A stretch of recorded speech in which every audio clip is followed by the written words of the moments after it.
அண்மை செய்தி. தம்பி விஜய் தலைமையிலான தமிழக வெற்றிக் கழக புதிய அரசுக்கு என்னுடைய வாழ்த்துக்கள் என சீமான் தெரிவித்திருக்கிறார். விவரங்களை எமது செய்தியாளர் நந்தினி விவரிக்க கேட்கலாம். வணக்கம் நந்தினி. சீமான் தனது வாழ்த்து செய்தியில் மேலும் என்னென்ன விஷயங்கள் எல்லாம் குறிப்பிட்டிருக்கிறார்?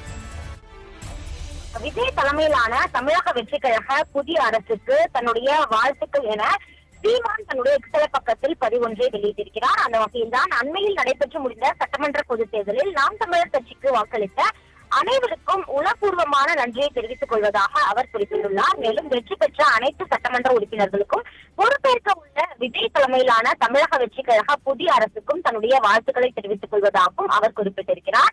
தமிழர்களின் வரலாற்று தாயகமான தமிழ்நாடு எனும் தாய்நிலத்தின் நலனுக்காகவும் உயர்வுக்காகவும் தொடர்ச்சியாக களப்பணி ஆற்றுவோம் என குறிப்பிட்டுள்ள அவர், மண்ணுக்கும் மக்களுக்குமான ஆக்கப்பூர்வ மாற்று அரசியலை பொறுப்பேற்றுள்ள எதிர்க்கட்சியாய் நின்று நாம் தமிழர் கட்சி செயலாற்றும் எனவும் குறிப்பிட்டிருக்கிறார். அந்த வகையில்தான் விஜய் தலைமையில் தமிழக வெற்றிக் கழகம் புதிய அரசு அமைக்க இருக்கக்கூடிய நிலையில் அவர்களுக்கு தன்னுடைய வாழ்த்துக்களை தெரிவித்துக் கொள்வதாக சீமான் தன்னுடைய எக்ஸல பக்கத்தில் பதிவை வெளியிட்டுள்ளது குறிப்பிடத்தக்கது.